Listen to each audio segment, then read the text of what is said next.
چلیے اب آگے سنتے ہیں۔ اب رسول پاک صلی اللہ علیہ وسلم کی عمر 40 سال ہو چکی تھی اور آپ اس وقت سچائی کے بالکل قریب پہنچ چکے تھے۔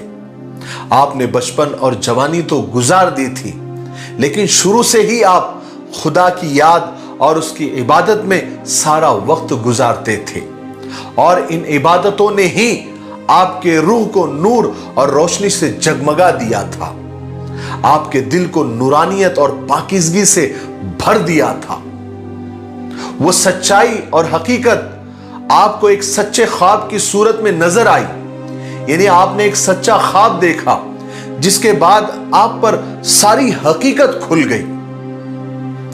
اس خواب میں آپ پر یہ بات بھی کھل گئی کہ اس دنیا کی رونقیں، تفریحات، انجوائمنٹ اور یہ چمچماتی دنیا صرف ایک دھوکہ ہے، اس سے زیادہ کچھ نہیں۔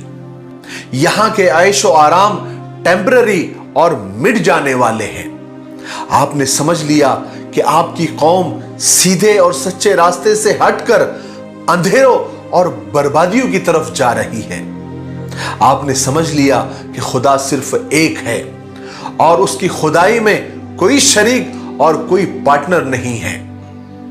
وہ اس دنیا کا پیدا کرنے والا ہے، وہ ہر آدمی کو اس کے کیے کا بدلہ دیتا ہے۔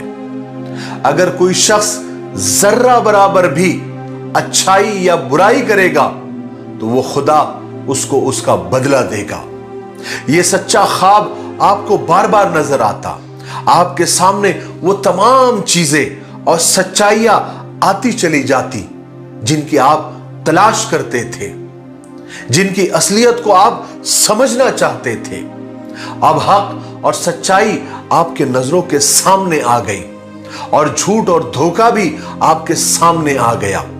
اس طرح آپ صلی اللہ علیہ وسلم کے دل کو جہاں سکون اور اطمینان اور نور حاصل ہو گیا، وہی آپ کا دل خدائے بزرگ و برتر کی قدرت اور بڑائی سے بھی لرز اٹھا۔